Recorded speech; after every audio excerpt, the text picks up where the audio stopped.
Last time we began a new chapter discussing about the concept of adalat, that is justice of Allah, justice of God. And I made it very clear that this has been a subject of debate among Muslims themselves. And it all started when the influence of non-Muslim philosophers started creeping into Muslim society. And when philosophical work of non-Muslim authors were being translated from Greek and other languages into Arabic, we find that then we have some thinkers debating about justice of God and what it all means. And it divided Islam or Muslims into three camps. What must be understood is that there were three very sharply divided camps among Muslim thinkers. One believed, as it is commonly known by mostly Orientalists and non-Muslims, is what is called the school of Ash'ari. The Ash'arites believed that everything in respect of human being is predestined. All the evil and all the good that befalls us was destined by Allah subhanahu wa ta'ala. He willed it, and so it happened. And they went a step further to say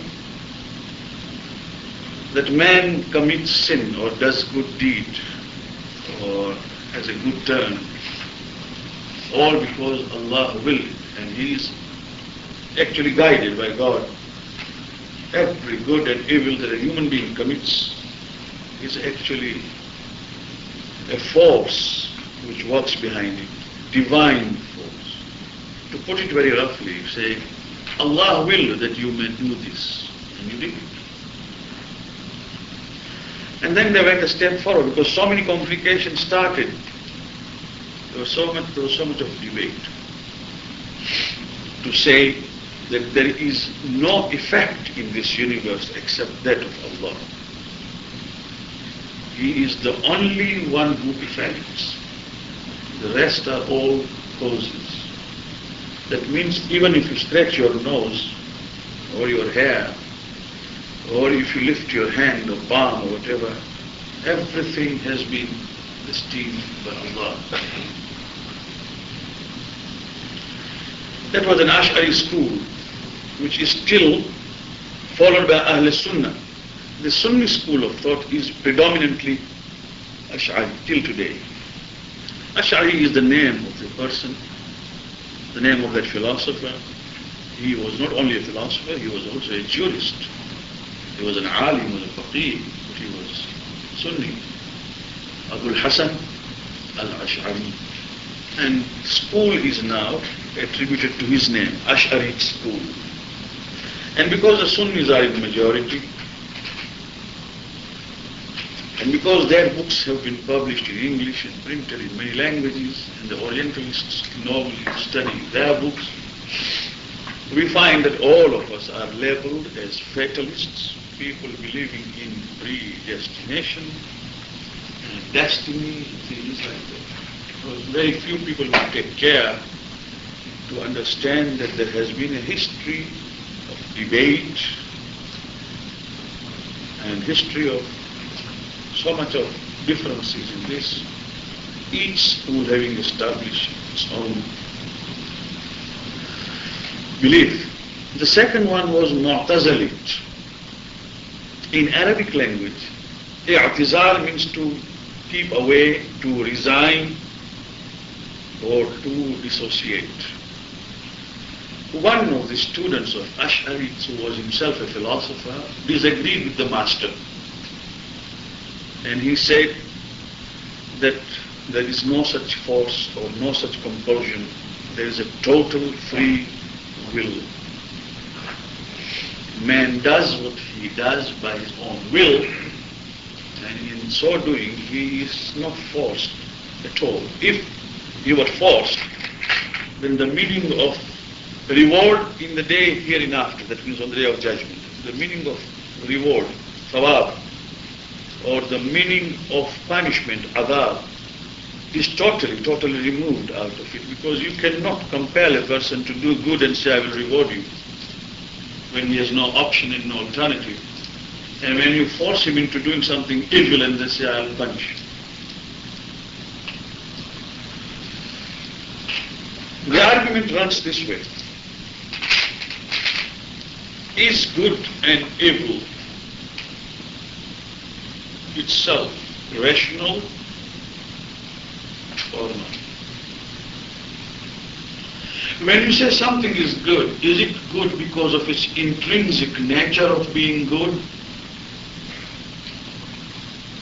Are there any values which are a priori, as they call in philosophy? A priori, something which does not require any evidence, no proof. It is something which every man understands. Is good good because it is good in its own substance? Is bad and evil or bad in its own substance, intrinsically bad or not? Ash'ari, when they came to answer this question, they said no. Good is good if only Shariat says it, if only the law of God says it. And bad is bad if Shariat says it, if law of God says it. And the Mu'tazilites say no, that is not the case. Good is good because it is rational, it is intrinsically good, and Allah or Sharia or the law of God will rule that which is rationally. Because they believed that goodness and evil is real, is something which exists, and it is intrinsically good. Allah, being all-wise, wisdom himself, will not act against that which is good or evil. You can see the difference now. There was the widening gulf between the two. Now there came in between the Shiites, which I must explain because very little is known about Shiites. I would not talk of the non-Muslims, I talk about the Shiites who don't know what the Shiites believe. We were there to watch the debate. We were there to observe. But we did not go into the debates without the help of Ahlul Bayt, the Imams of the household of the Prophet. At that particular time, when this debate was going on, it was raging actually. It was a time of Imam Jafar Sadiq salawatullah. And we all know that because of the political situations then, when the Umayyads and Abbasids were fighting, there was a breathing space during which the Imams of Ahlul Bayt had the best of opportunity, without any sorts of censoring or without any problems, without any persecution, to say what they could say. It was not possible before that. So when Imam alayhi salam was asked, he gave an answer. He said that before you start, this is what I want, this is today's lesson. I told my friends who, if you refer to the last cassette, because it was the month of Ramadan and very few of those who regularly attend were there. I said it very clearly that unless certain terminologies are not understood, certain terms are not understood and they are roughly taken as translated into English or Gujarati or Urdu, it will be totally misunderstood. Because there are no equivalents. I'm sorry to say this. So you have to take it at length with some definitions, right? The other day I had a discussion with my friend. He's a Jewish doctor. He said, if Buddha negated all desires, then why did he preach? I mean, this is a fact that Buddha, it's not only Buddha, it's in every philosophy and every mysticism. Desire has got to be negated. Desire has got to be defeated. But preaching itself is a desire also. So the question was asked, is if he was negating all the desires, then why did he preach? This misunderstanding has crept in because from Sanskrit there was no other equivalence in English except desire. While in actual text it has got a deeper meaning than simple word desire. Here desire could denote intention, but there the meaning was different. There the meaning was that anything that man does apart from being divinely guided is desire. When you are guided by divine behest and order and command, then what you do is not a desire. Buddha is expected to answer the same thing, to say that I preached because that was the divine behest and command. There was no desire. But now this cannot be translated into English because there is a little discrepancy in everything. There are certain words which cannot be translated, like adl, which we are dealing tonight, roughly as justice of God, but there is a lot of meaning to adl. Like taqwa, when we say fear of God, well, it does not mean actually fear of God, it means guarding against evil for the sake of God. And so many things. So, Imam Jafar Sadiq al-Islam said things must be understood first in its terminology. So we are going to deal tonight with terms first. Because he said that there is a thing which is relative and there is a thing which is absolute.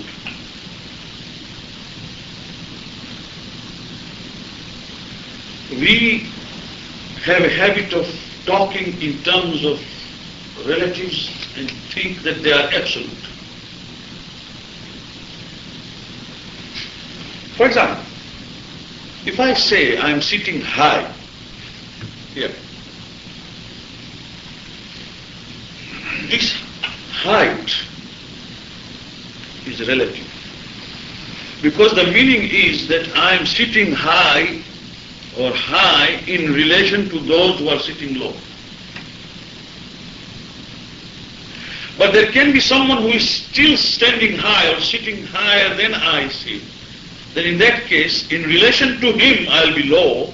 In relation to those sitting down, I'm up. So if we say up and down, then it just simply means nothing actually, it's just relative. It is up there, the moon, because in relation to this place where we're looking at. Someday when we go to moon, perhaps we'll find Earth up there. I remember once I was addressing a debate for the sake of debate only, and no points at that time because I was given a sticky end. And I remember to have argued that time from the dais, from the platform, that I must be on the right because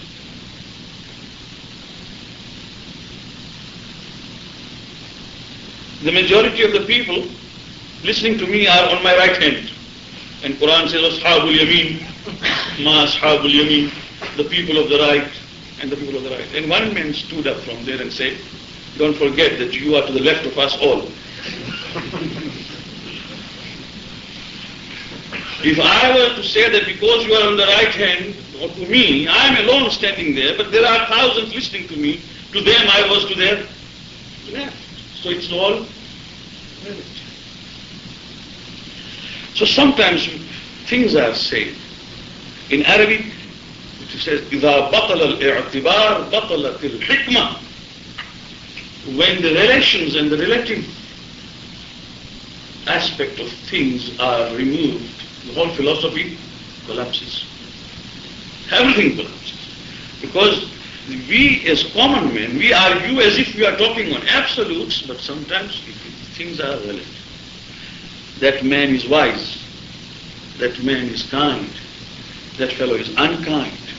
That is ugly. That is beautiful. That is up. that is done, alaykum salam wa rahmatullah. Height, everything if you find, even the colors, when you say white, there are many problems. There are many problems. See, this paper is white, and the milk is white, and your skin is white, and the wall is white. And just tell me which is white. Perhaps you will have to say one is whiter than the other. So if you look into everything that we say in common conversation, one has got to be very careful. Where does he land in relative terms and when he lands in absolute terms? That is one. So, why Imam said? When we talk of justice, it becomes relative. In terms of human beings, justice is something else. In terms of Allah subhanahu wa ta'ala, justice will mean something else. This is the meaning of relative terms being used. The same word is used, but the meanings change. Second thing is qada and qadar, which has been translated roughly as predestination. And whenever a Muslim reads qada and qadar, he thinks that, well, everything is in qada and qadar. We have a habit of saying things. We say, well, anything happens. Qada means it was destined. That is a right word used in wrong context.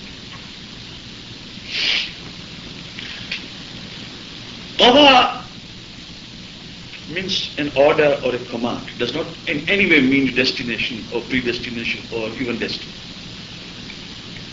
And qadar means measure, mark.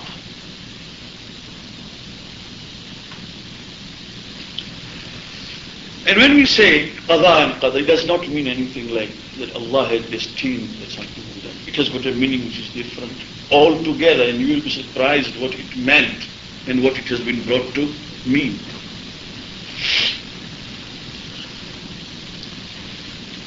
So, there was a debate. Now I must make it very clear, without any prejudice, without any aspersion, but I must say that the Ash'arites say, and I said this last time,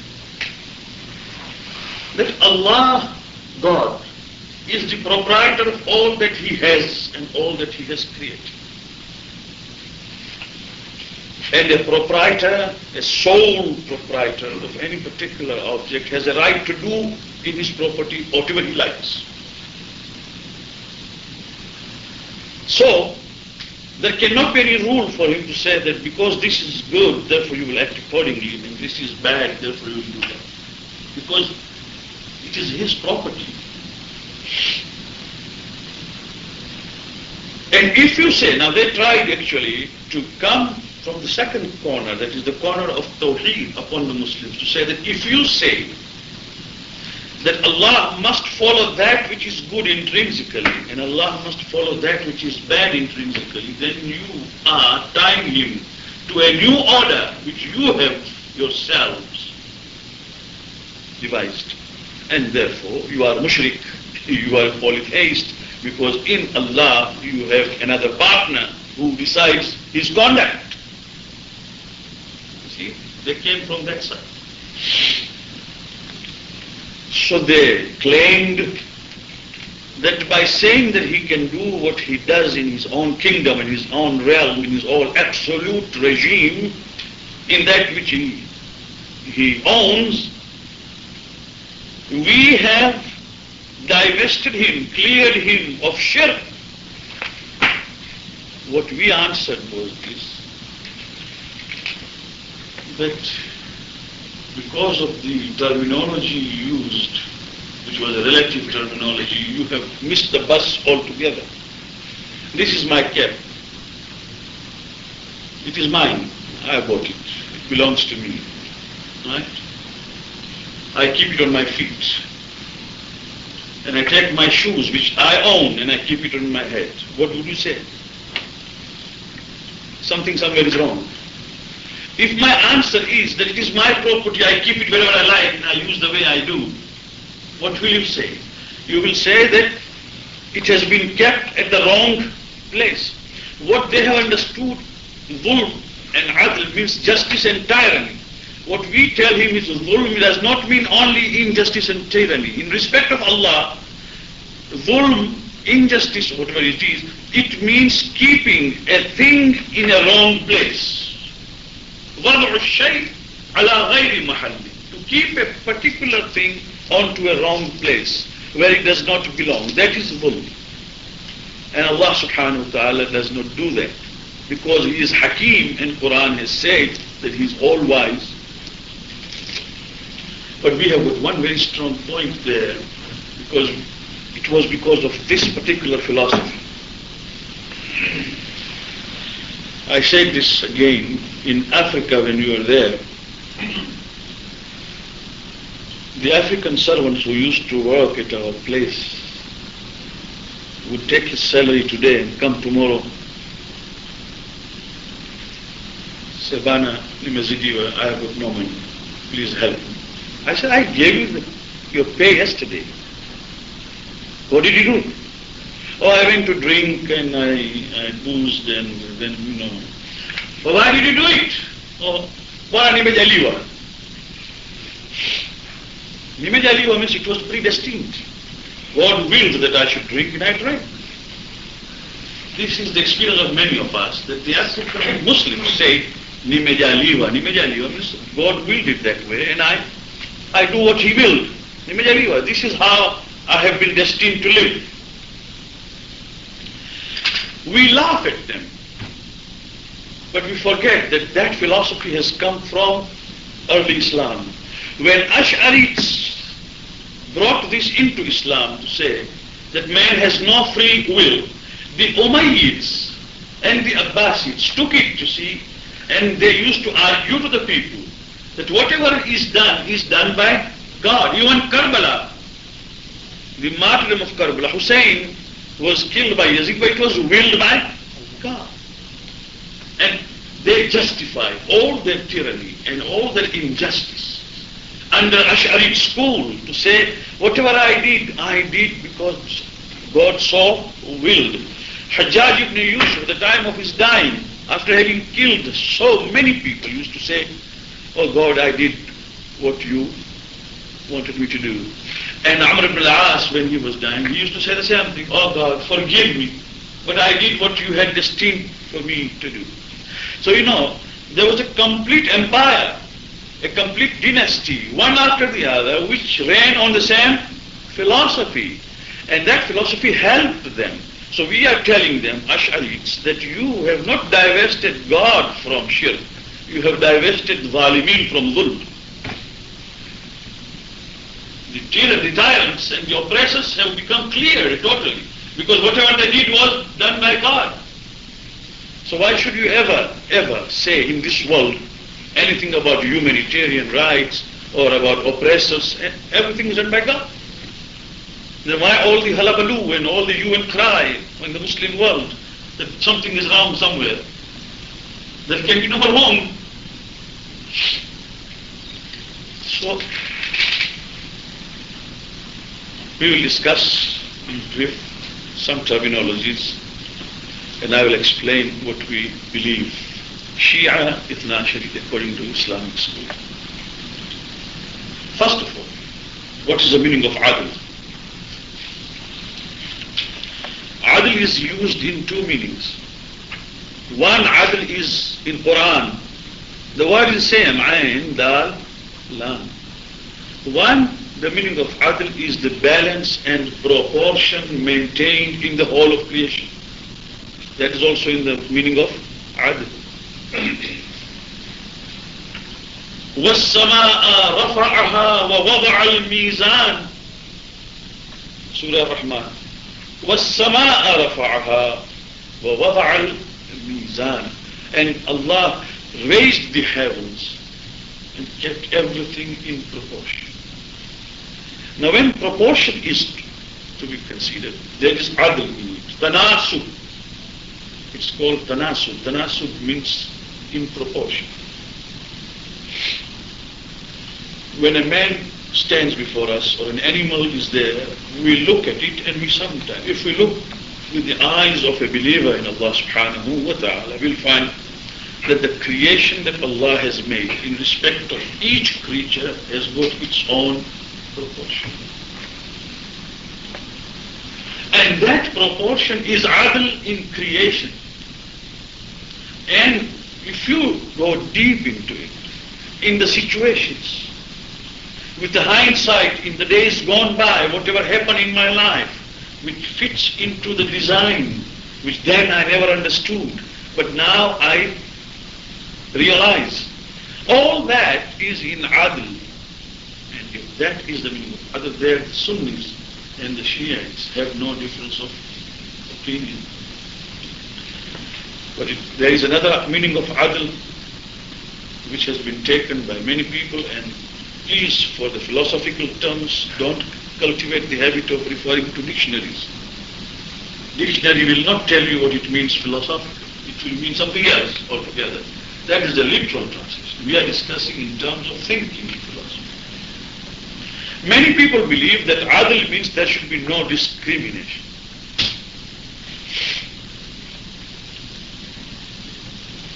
And most of the arguments which I will come across, I know in the following sessions, I have said that please don't start your arguments now, because we are preparing the groundwork. I know the arguments. We all know what are there. But most of the arguments and discontentment which comes is not based on anything else but the discrimination that we see. The low and the high, the class distinction, the black and the white, the ruled and the rulers, the haves and the have-nots, and things like that. Discrimination. We believe that there must be no discrimination. Now, this has got two meanings. If discrimination means depriving someone of his own or her own right, then of course we agree that Allah does not do it. But if discrimination means the difference in the people's status or the people's attainments or status in life or whatever, then we don't agree there, because there is a difference here. Suppose you are all my students here, of course with the exclusion of our guests, and I set a paper for you. And all of you answered. And I gave all of you 50 out of 100 and said, I do this because there should be no discrimination. What would you say? One has done better than the other. He gets 50. The other has done badly. He gets 50. If I say that this is what justice demands, that there must be equality, and therefore I have given 50 to all and no discrimination, then this is zulm. This is tyranny. This is injustice. So, to say that there must not be any difference in human society, that is the meaning of adl. There we don't agree. Because there has got to be difference according to one's own attainment, one's own efforts, one's own adaptation, and the readiness to agree and accept. Therefore, what is the meaning of adl here? Let us first decide what is the meaning of dhulm. Mr. X earned some money out of his own efforts, with the sweat of his own brow, and bought a house, bought a business, bought a piece of land. That is his. Mr. Z similarly earned and has a house. That is his. If Mr. Z encroaches upon anything that belongs to Mr. X without his permission and consent, that is called dhulm. Why? Because in that which belongs to X, the first and the sole right is of Mr. X. Whoever has an inroad into it, an encroachment, is a zalim. True? So we established the prime right, the first right of the honor. Correct? Is it understood? This is in respect of man and man, man and woman, human society. But what about father and son in Islam? Father has his own awlawiyat, that means prime right, and there is a son. In Islam, mark my words properly, this is fiqh, this is jurisprudence. It has come in just by the way, but I'm just telling you to explain the difference. In Islam, whatever is earned by the son, by his own sweat of blood, belongs to the father also. Understand? That means the father can tomorrow, without even referring to his son, just go there, put a hand in his son's pocket and remove the money that he wants without telling him that I'm taking it, or even take away without answering. Because in Islam, all that which belongs, not wife and husband, don't try it at home. It's not between wife and husband. It is between the son and father. Why? Because the argument runs this way, that the son has no awlawiyat, no prime right in relation to his father. Allah and man have. Who is Malik? Allah. Malik is the ultimate proprietor. This is the meaning of Qulillahumma Malikal Mulk Tu'til Mulka Man Tasha wa Tanzi'ul Mulka Mimman Tasha. O Allah, the King of Kings, the only proprietor, you give proprietorship to those you will, and you take away proprietorship from those you will. Correct? Now in that case, again relative term will apply. There the prime right and the sole right is of the Creator, and there isn't any field where, mark these words, this is Islamic philosophy, there isn't any field where man can say that this was mine and it was snatched away by God. Is it clear? I lost my son, I lost my wife, I lost my parents, I lost my wealth. That's true. This my is relative. But when it comes in relation to Allah subhanahu wa ta'ala, there is no such my and no. It is all His. It was His. It remained His. Is it understood? Therefore, where is zulm? Where is adl? This is got to be understood. Adl is that whatever Allah subhanahu wa ta'ala, every word is important because this is our lesson. Whatever Allah subhanahu wa ta'ala, God, gives by fadl, that is by His grace, to those who deserve that much degree of grace. Nothing less, nothing more. That is adl. If I deserved more by His grace, by His fadl, because the ultimate proprietor was He, then of course He would give me that. If there He deprived me, then that will be dhulm, which He never does. Now if you understand this,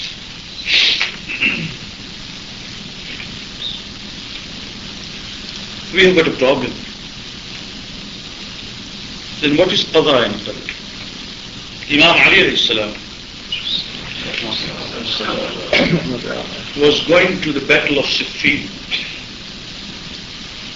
and one old man stood up and said, Ya Ali, are we going to Siffin by predestination? That is what he meant, qada and qadr. Did God will that it should be done? Imam Ali said, what have you understood by qada and qadr?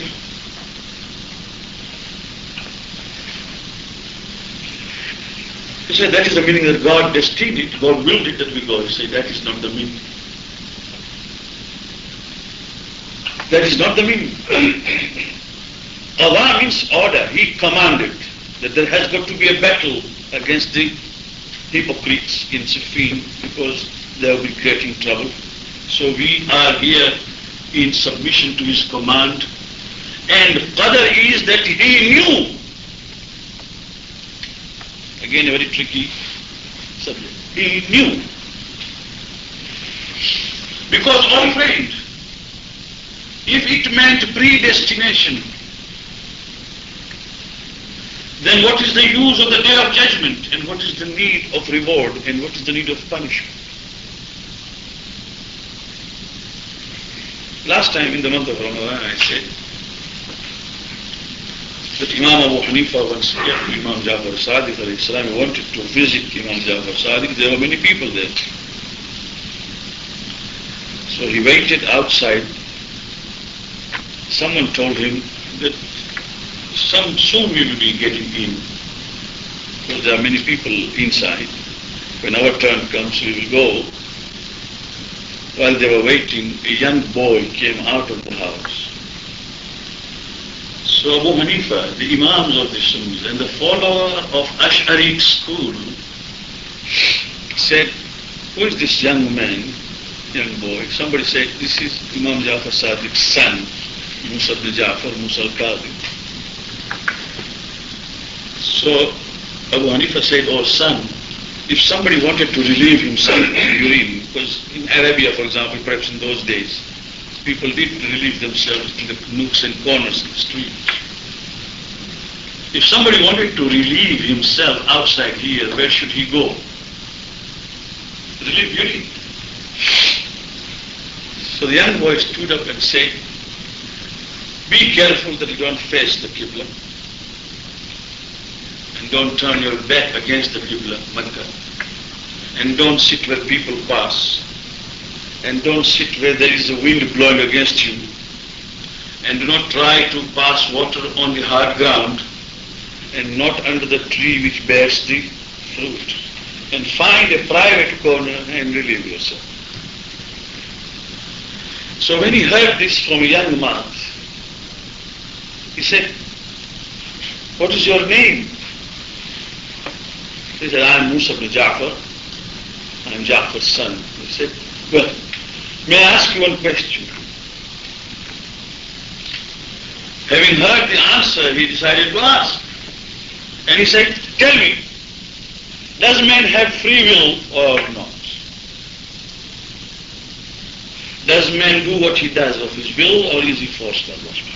And the young boy said, sir, there are only three alternatives. There are only three ways. They can't be forced. Either you are doing it yourself, or you are in partnership with God, or God does it. Either you do it yourself of free will, or God has forced you to do, therefore He does it, or you are doing it 50-50 partnership. Can there be any fourth? Abu Hanifa said, no. So Imam alayhi salam said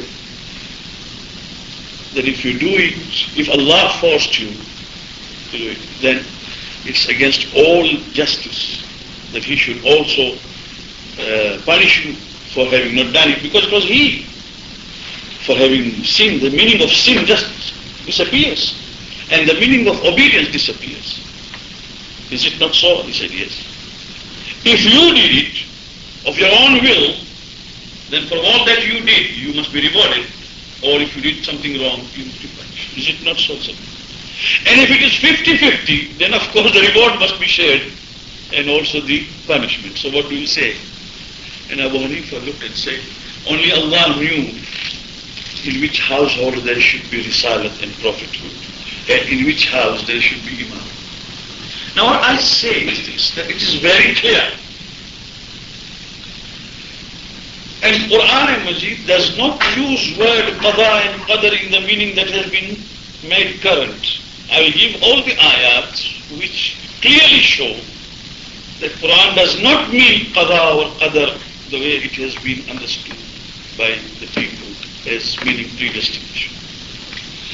But there is one thing. Umar Khayyam is reported to have said, Umar Khayyam the philosopher, Umar Khayyam the poet, Umar Khayyam the mathematician, is reported to have said, I drink because Allah knew that I shall drink.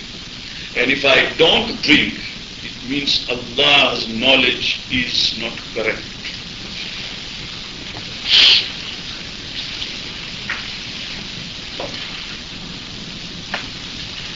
Again, in Majaliwa.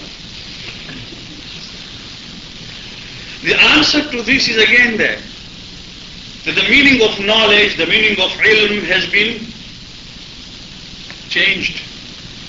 But I am giving you a simple example. This is what actually all the ulama and the scholars of Shiite school have said.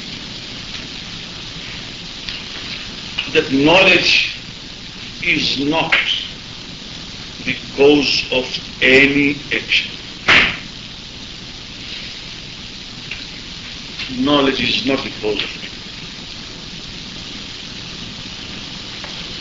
Somebody from meteorological department tells me there's going to be a breeze like winter tomorrow, and the temperature will not rise beyond 5 or 4 degrees, and there will be rain. What does he speak from?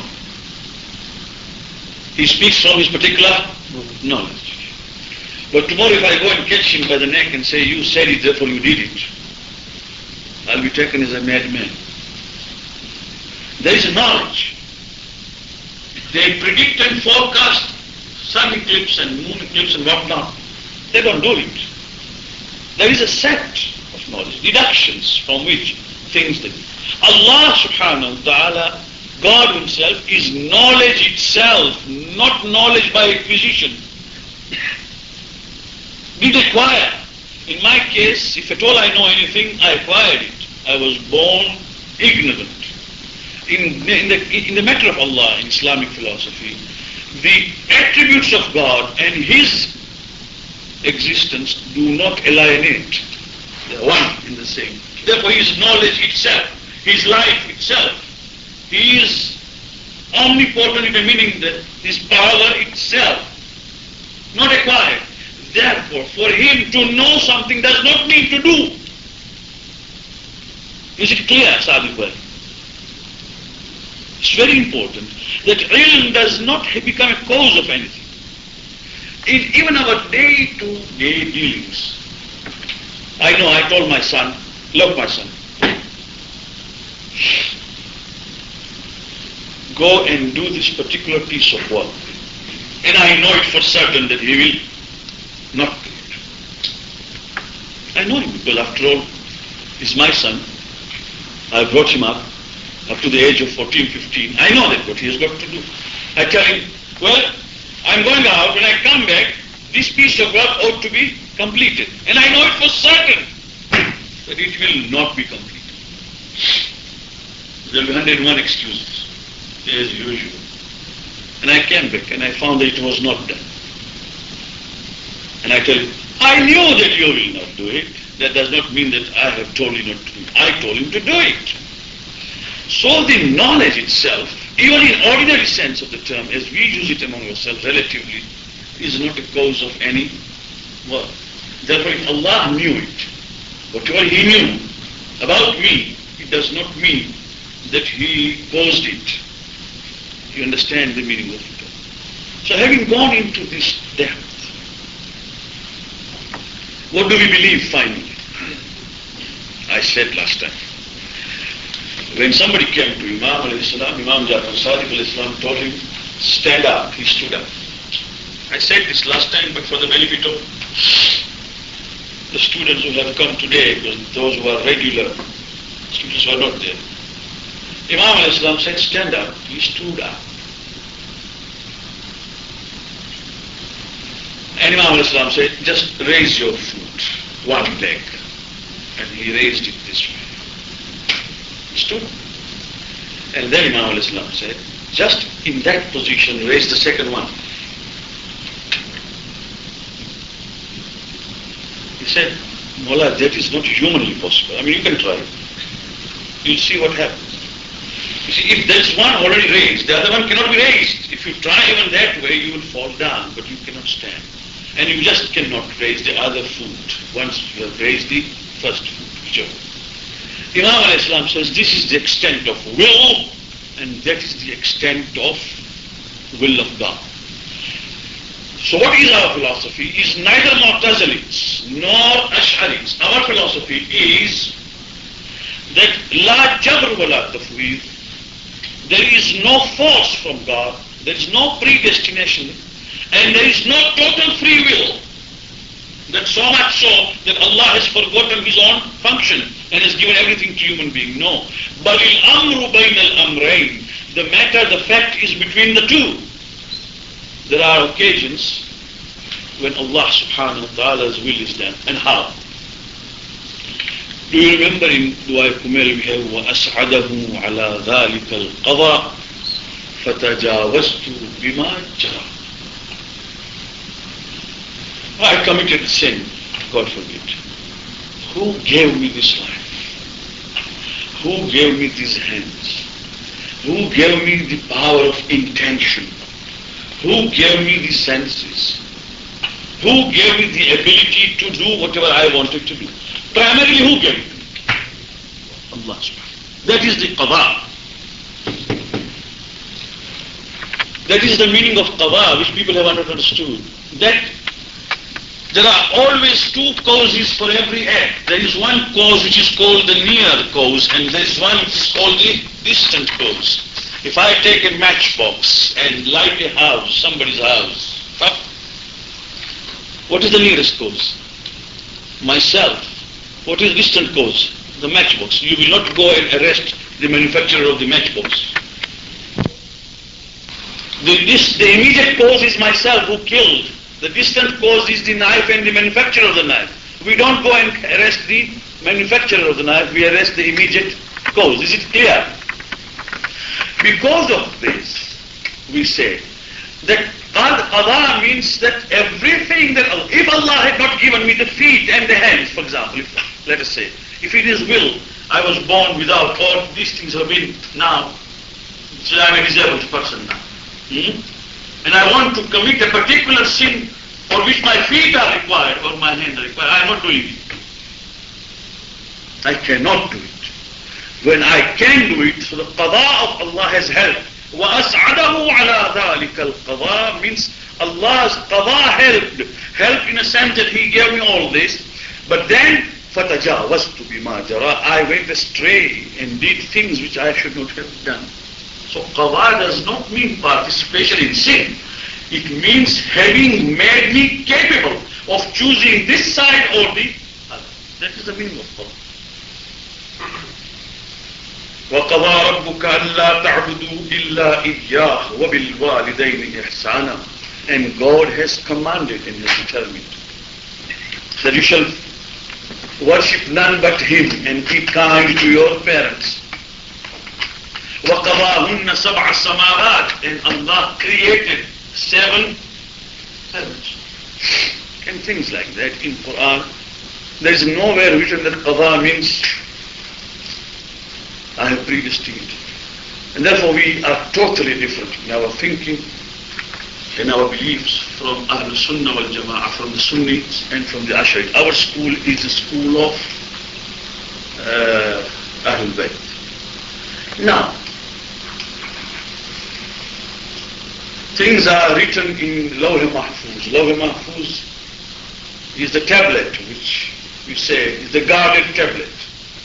Things are written there. The meaning of that is it is metaphorical. There is no tablet. You see, it is metaphorical. It is figurative speech to say that Allah knows.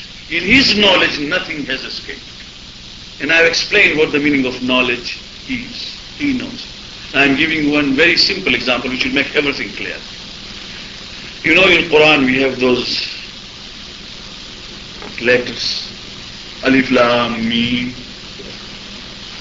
Ha Mim Ain Sin Qaf, for which many non-Muslim translators have said these are useless letters, meaningless letters. Huh?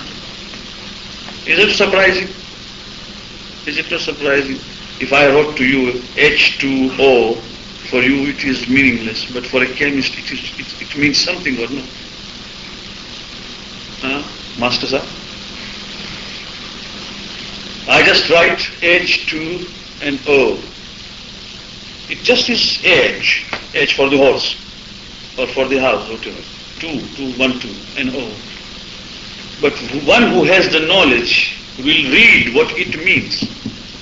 Thousands and thousands of codes during wartime were exchanged between the spies and between the carriers. By HT and CT and FO, and it all had meaning. And this particular aspect in Quran has no meaning. It has a meaning, but it has a meaning for those for whom it was intended. When it came, Hamim Ain Sin Qaf, Surah Shura, the way it starts. Ali ibn Abi Talib al-Islam said, and he said in presence of all the companions of the Prophet, he said, by God, after this Hamim Ain Sin Qaf was revealed, I could have told you what has already happened before and what is going to happen next till the day of judgment, with these codes that are there. But there is only one ayat in Quran, one verse in Quran which stops me,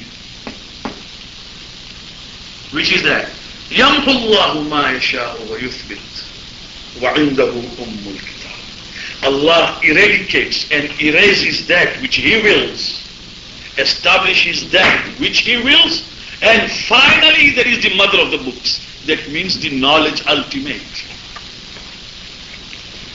So when we are told that be kind to someone, your life will be longer. We are told that. Be kind to your relatives, your life will be longer.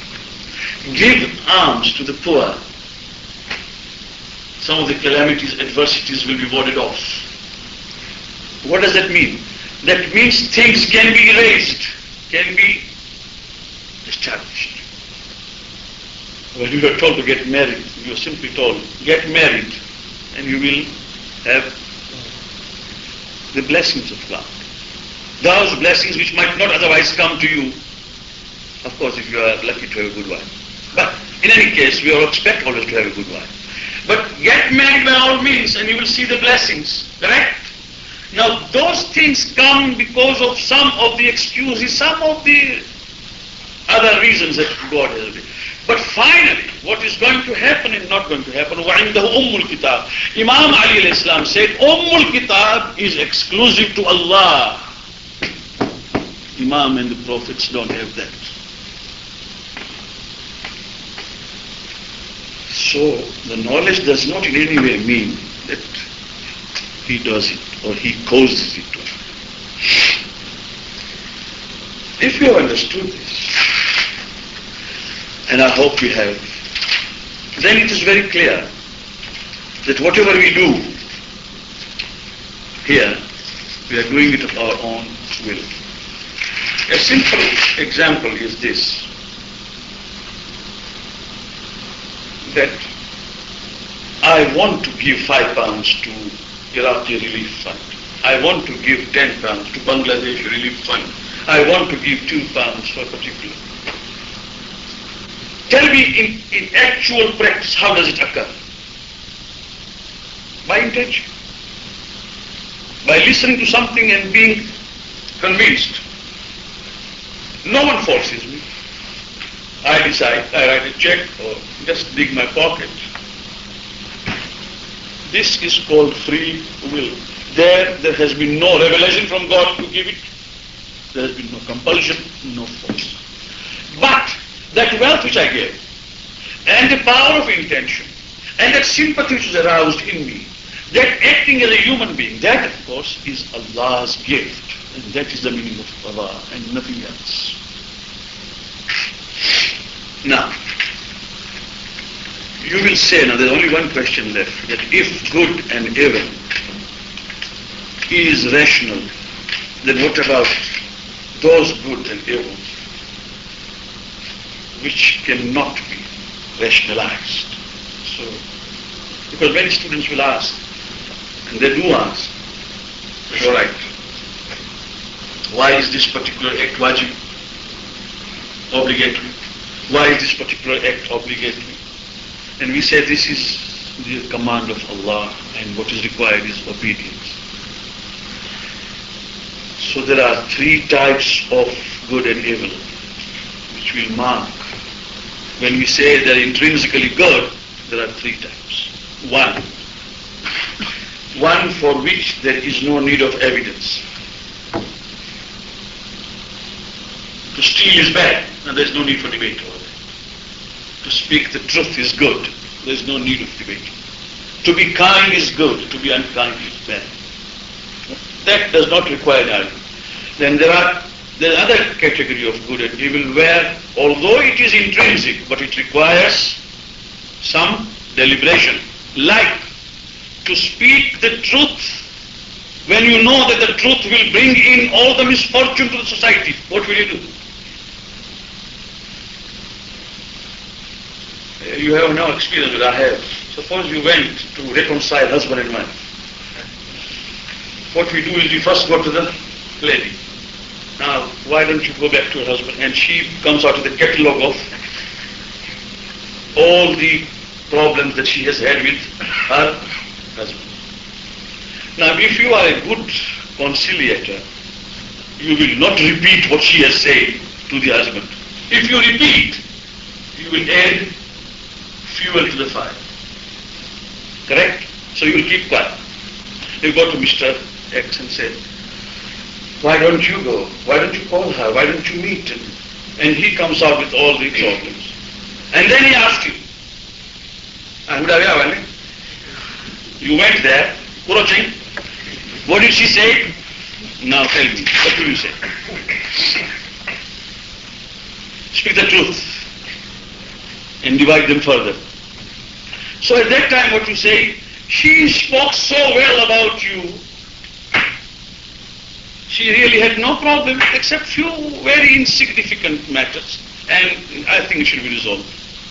The Prophet said, when somebody has to speak that which is untrue for the sake of reconciliation and peace, that is a good thing. And when somebody has to lie, that lie is a lie which is permissible. At that time to speak truth is not permissible because you are going to break it further. Now this is also good, but here untruth has become good and truth has become bad. It requires deliberation, but it is still intrinsic. It is in its own nature. And the third category of good and evil is that where we put total submission in Allah. That is called Islam. When we hear our mullahs and zakirin and ulama kiram say that al-Islam huwa taslim, Islam means submission, many people don't understand how deep that particular meaning is. That is when good and evil does not require any rationalization. When he said salat, prayers, wajib. When he said Saum, fasting in the month of Ramadan, obligatory. Then 3 times you will rise or fall. Well, daytime you will read silently and nighttime you will read loudly. All these things come under the category of submission. Good and evil in ibadat, in the acts of worship, are totally in the hands of Allah. That is the meaning of submission to Allah. So good and evil, when we say rational, and the third category of good and evil is that where we put total submission in Allah. That is called Islam. When we hear our mullahs and zakirin and ulama kiram say that al-Islam huwa taslim, Islam means submission, many people don't understand how deep that particular meaning is. That is when good and evil does not require any rationalization. When he said salat, prayers, wajib. When he said Saum, fasting in the month of Ramadan, obligatory. Then 3 times you will rise or fall. Well, daytime you will read silently and nighttime you will read loudly. All these things come under the category of submission. Good and evil in ibadat, in the acts of worship, are totally in the hands of Allah. That is the meaning of submission to Allah. So good and evil, when you say rational, please understand that this is the meaning. Al-husnu wal-qubhu aqliyan means good and evil are aqli. That means according to aql. Allah subhanahu wa ta'ala gives the order according to aql. Secondly, there are certain things which require deliberations. I have explained to you. Again, they are still intrinsically good and bad, but they require some thinking. And the third thing is where it is total submission to Allah subhanahu wa ta'ala. Having said this, summary is that lots of things still remain. I've said discrimination, you must understand what it means. Equality, it means what it means.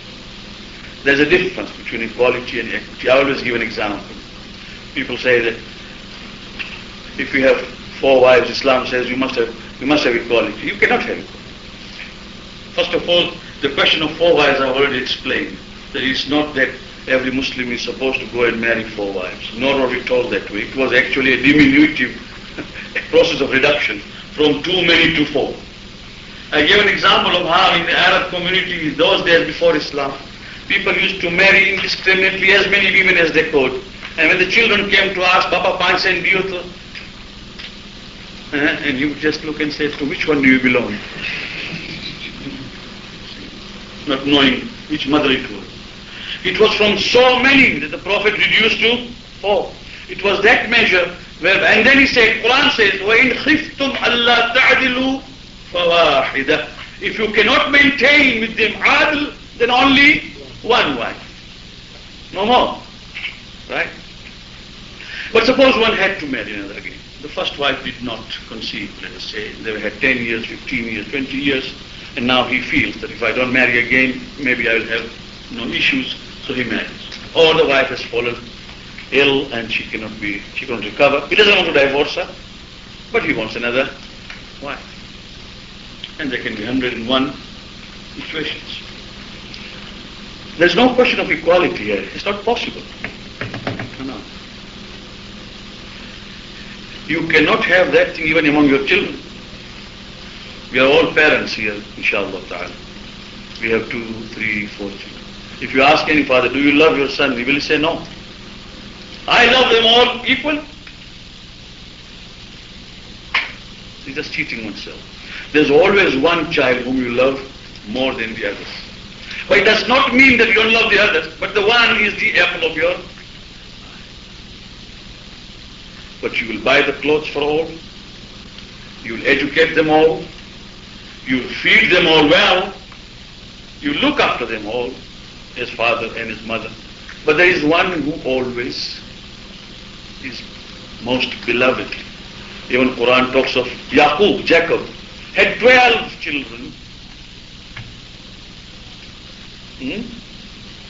But the most beloved was Yusuf. So what is the question then? The question is not of equality, it's a question of equity. There has got to be an equitable treatment where you see. Allah subhanahu wa ta'ala says this, that it is according to your capabilities that I provide with my ultimate grace, and that which I give is equitable. It cannot be equal. If it is equal, then again that equality, if it is indiscriminate equality, then that is itself dhulm and injustice. As I gave an example of giving 50 marks to all the students regardless of how they have performed. Now we will come to next time, inshallah ta'ala, the question of discrimination today, oppressions everywhere, natural calamities, the faulty births or deformed children, and things like that, which we will be discussing as to where we have missed the whole point and how we have started always trying to raise the question and objections to God. Why did God do this? And why did God do that? And we will come to some very rude awakening to find out that God did not do what we think He did and does not do what we think He does. But inshallah ta'ala that will take its own course. Well, I have completed today's lecture. If there are any questions on this or any other, we have about half an hour to go. I got a question. The question is being asked. When actually the Quran was revealed and who wrote it? If it was written by Prophet Muhammad sallallahu alaihi wasallam, then he might have written what he liked. You see, how would you explain that? It's a known fact that Quran was not written by the Prophet. Quran is a revelation. And when the revelation used to come to the Prophet ﷺ, he used to recite the verses to the people. And he commanded some of his companions to note down, and they noted down all that was written, was recited by him. So the whole, the world of every religion, scholars know it for certain, that there was nothing, because the Prophet never wrote anything, and he recited it. Those who write that Muhammad wrote Quran, they simply do not know the history. The history is very clear, that he did not write, he recited. And that is the meaning of revelation. As to how it was written and compiled, I told you that there was a committee of those scribes who were asked to write down. And after they had written, the Prophet himself used to ask them to recite again while he heard and checked, so that there was no interpolation in it. And when he died, the Prophet left the whole book ready, compiled, and that is the reason why we know, and all Muslims know, that he said, I am leaving behind a book, and the Ahlul Bayt. Ayatollah Al-Khoui has written about this and saying that if I rise today and say, I am leaving behind a book, and if you don't see a book, you will definitely ask as to where is the book you are talking about. But when the Prophet said, I am leaving behind the book and the Ahlul Bayt, they saw the Ahlul Bayt and they also saw the book. That is the difference. Just wanted to clarify this on the Ash'aris. The evolution of the school of thought, am I correct to have understood you to say that the Hanafis were evolved from that particular school of thought? Not in fiqh, but in philosophy, yes. Hanafi is a school of jurisprudence, as we know. It is fiqh, faqih, he was imam. But what happened was that they were influenced philosophically, because these things are philosophical, in a sense that they will only affect our faith, aqidah. As far as aqidah was concerned, they were all under the influence of Ash'ari. Abu Hanifa, Imam Malik, Imam Shafi'i, and Imam Ahmad ibn Hanbal. They had all accepted Ash'ari school. So I'm trying to fully comprehend this question of Qadha, Qadar, Law and Mahfuz. Well, it seems to me that you have said that Qadha is really an order, or in other instances an opportunity or capability, whereas Qadar is either a measure or it is the knowledge of the outcome. In other words, Qadha has to be what God has ordained by order. And Qadar, either by order, that means by explicit order, yeah, or by providing the facilities for any capabilities for any particular action. and Qadar is the ultimate knowledge Knowledge of Allah that we subhanahu have. And that must be somehow related to Law and Mahfuz. But to understand Law and Mahfuz, because you said this concept of a book may be allegoric, that in fact Law and Mahfuz refers to the ultimate knowledge of God. I mean, there must be another type of knowledge of things to be, which was subject to a concept of bada or change. In other words, there is a two-tier here, because once you say knowledge ultimate, and it by saying that itself, one is therefore saying that there has to be another tier of knowledge of what might have happened as a result of God's order. That is qadar, that which is not final, not hatmi as they say in Arabic. That is not final.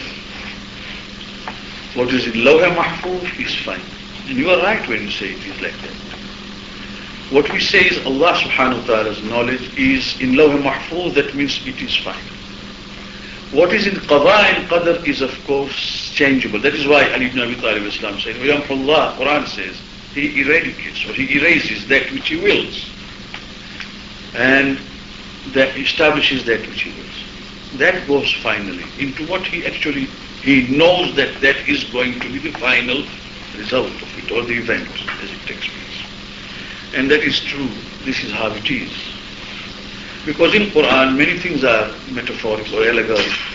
Let us say Arsh. The Sunnis have always translated that God sits on that particular throne.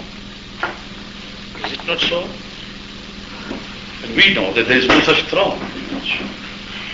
Because if God were to sit on a throne, then he is confined to that particular space. And we don't believe in any such existence which is confined to any space. So therefore, Arsh is authority and not throne. And things like that. Sir, you gave two meanings of Adl. One of those two, you said, was given by Fazl. By Fazl. Fazl, yes. Now, that means I understand that was given by the degree that the person deserved. How does one reconcile the concept of Islam within the concept of Adl as it is described there? In the concept of Ismat, that means whether Ismat or infallibility of the Prophet and Aimmal, this is the question, is whether it is earned by them or whether it was fadl or lutf or whatever. We believe that it was lutf and fadl from Allah subhanahu wa ta'ala. That in any case, a group of some had to be chosen for the work that Allah subhanahu wa ta'ala wanted to be done among humankind. And when He chose them with some purity so that their conduct and their words would convey some meaning. But among the Shia school, there are a group of ulama who believe that it was not fadl or lutf, it was something which you earned by. But they believe that they, in alam adhar, that means in that alam which is before creation, they had earned that. But we say that that is not necessary to go into all those unknown details. You see, the question is on sin. Could they commit the sin or could they not?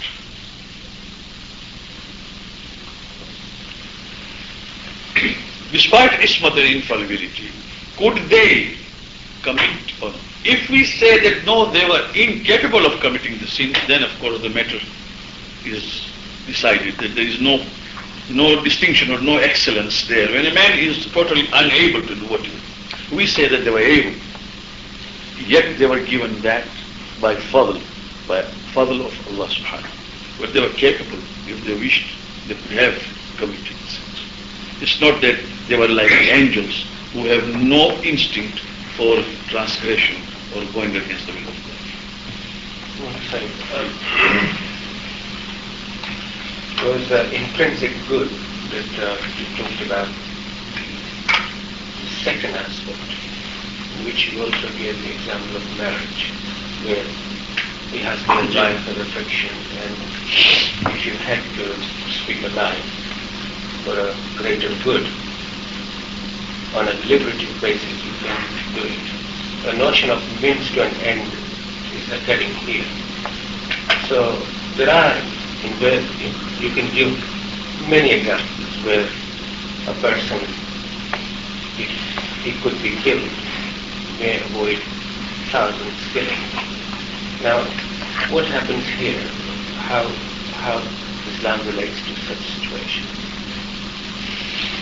Islam relates to situation the same way as I have said. It is aqli, it is rational. So one could kill to avoid the great mass. If there is no alternative. This is where we come to the defense. This is quite rational, and this is not only for Islam, but it's actually every human being will rule that. And tell me now, what shall we do? Now, if I were to stick to that truth, which in Farsi is called khushk parsa, means dry virtue or whatever, a dry virtuous person, a dry righteous man, that he says, I'll speak the truth, come what may, even if the house breaks. And since you have asked what your wife has said, now I'm telling you what she has said. And he relates everything to what will happen. So there was a choice. He hasn't got to preempt it, but when he's asked what has she said about me, he has got to be cautious in wording it and say that she spoke well of you. This is what it is. And exactly the same thing is about reconciling between the parties, between the governments, between the wronged parties and things. When you come to reconciliation and some truth is possible, or by speaking the truth, perhaps someone can be killed. You see, there of course you will know that you have to decide. So that aqli, although it is good aqli, but it requires some judgment and deliberation. It does not mean indiscriminate speaking of lies or speaking of not speaking the truth, but it means applying some sense and some human intellect. Well, sir, taking that particular question into a question that one may pose, it may be a hypothetical question, just as the Kurds decided to sit with Saddam Hussein. Tomorrow, if the Shia leaders were to sit with Saddam Hussein on the basis of the same relative morality that you're talking about, how is that seen within this context? Let me make very clear one thing. That as a third party to judge is a very difficult process. I would always call those Shiites, in this hypothetical question, to judge for themselves. Are they doing the right thing? If they really are doing the right thing for the millions of people who might be then saved, and that they might be then able to have their own independence or autonomy or whatever, and that their destiny is decided healthily, is the person who is sitting there decides that. Because for me outside, it's very difficult. I can give the same example which I gave first. That the wife gave me a full list of what the husband has done, and she was very bitter about it. I went to the husband. And I told him, when he asked me, what did he say? I said, well, she spoke very well of you, and she had no complaint. Fine? Now, if the husband is a fool, typical, and he goes and tells his friend that my wife speaks highly, Mullah said it, what will happen to Mullah? That third man will go and speak to the wife. When the wife will say, oh, I did not say that, Mullah is speaking lies. I told him everything. So it is not for the third person to judge, it is for the man who is doing it to judge. Is he doing it for the sake of good or for the sake of bad? The third person can carry a lot of what I can say, misconceptions and misunderstanding. So the person involved has got to decide that whatever he is doing then, is he doing for his own good, for selfishness, or for really for the good of the people. Let us take an example of Ayatollah Khomeini. We are talking of when he signed finally he signed the resolution. What happened? After 8-year war. What happened? When he accepted the resolution and he signed the truce, what happened? The amount of criticism heaped on him is something you cannot even think of. Why did he fight for 8 years? Why didn't he sign 6 months earlier? When FAO was in our control. Why didn't he do this and why didn't he do that? Is it not so? It is just as recent as that. No one cared to go and ask him that what has made you to sign this after all. So it seems that sometimes the judgment is of the man in the scene and the judgment of man participating. There are certain prohibitions. Yes. That I'm sure cannot be carried out. For example, you cannot kill someone to achieve a greater good. Is there something like that in Islam to say that these prohibitions cannot be carried out? What do you mean? It's just a very simple statement but vague. You cannot kill someone if you want to achieve a greater good. What does it mean? If that was the case, there would have been no jihad. I cannot give you an example right away. Yes, would like to discuss it further. Because there are purposes, there are worthwhile wars also. You cannot say that there is no worthwhile battle in this world. or there is no worthwhile confrontation in this world. You can't say that. I mean, it cannot be. You see, in Islam, there is a difference between the concept of love and concept of peace in Islam and in many other schools of thought. You see, we would rather not be hypocrites. Say that it's going to be love for all. No, it doesn't happen. Even Mahatma Gandhi, when he was talking of non-violence, there came a time when he had to say, for this particular purpose, resorting to violence is necessary. So there isn't such thing, but there are cases where one has got to make a decision. That is, unless you give an example, we don't kill in a sense that you kill people indiscriminately, indiscreetly, and just, no. But which is the cause for which you will finally stand up? There has got to be a cause. And if there is no cause, then of course there is no killing.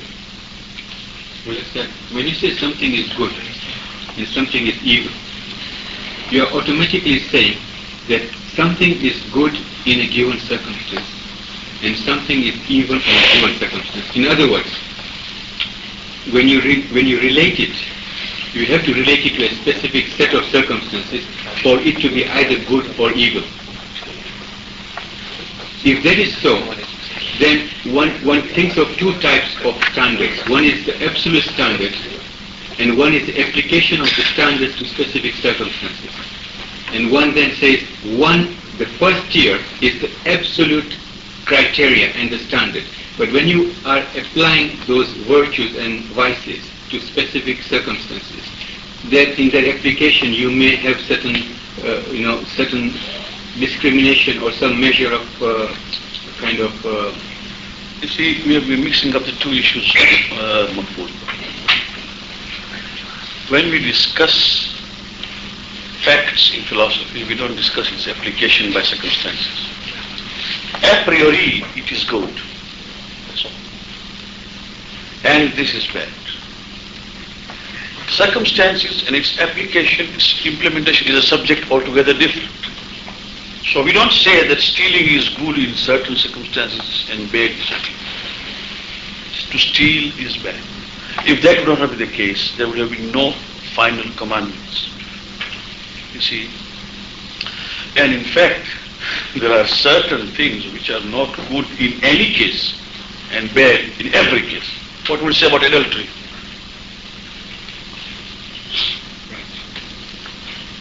You can't say that there are occasions when adultery is advisable.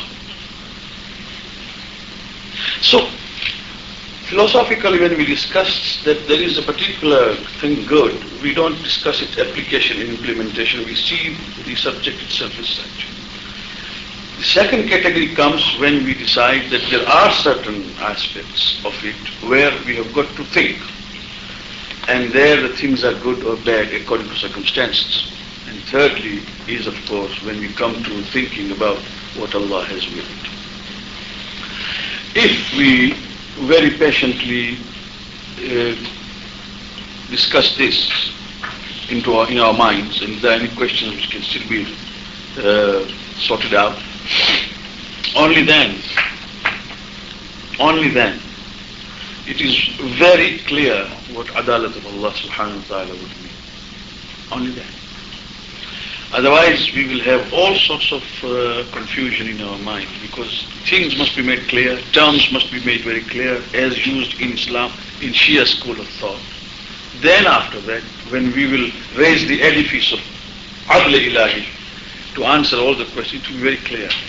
The next time that we meet, we will have some very terrifying facts, which normally human beings don't accept. But we will be discussing that. Shabir. You said so far, you said in response to Salih's question that the Hanafis derive their philosophy from the Ash'ari people. And they get their aqidah from this as well, right?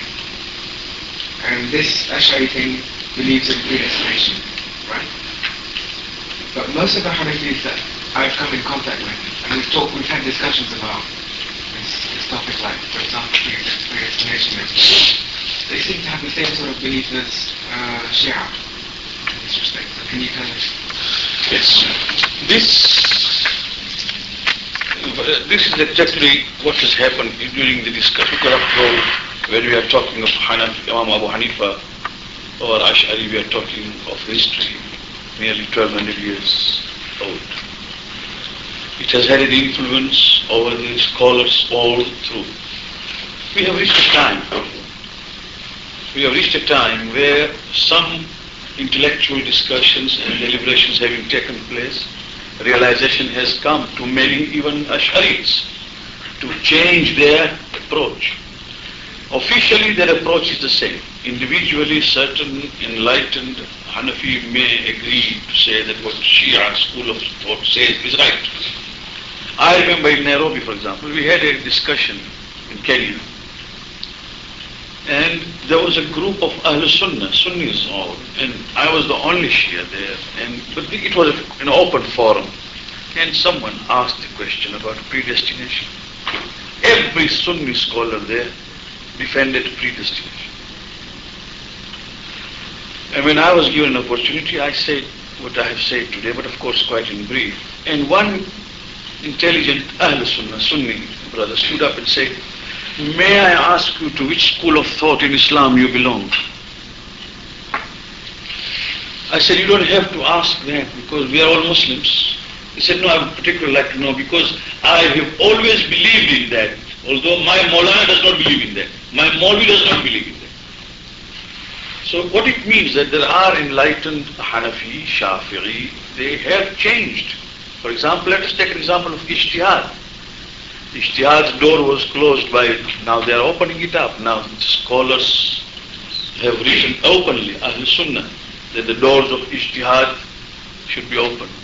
Some of them say it should be open the way the Shiites have kept it open. So there is some realization as discussions have arisen. Criticism has come up, so there is, the answer they have found is the same as we have given. What we should do, what we have failed to do and now we must do is to tell the world, to tell the Muslim and non-Muslim scholars that it is not all the Muslims who believe in what you have been told. There is a school which has got a very clear view of what Adalat means and what the acts of humankind, sins, good deeds mean, and what is the concept of the Day of Judgment, which we will come to later on, inshallah.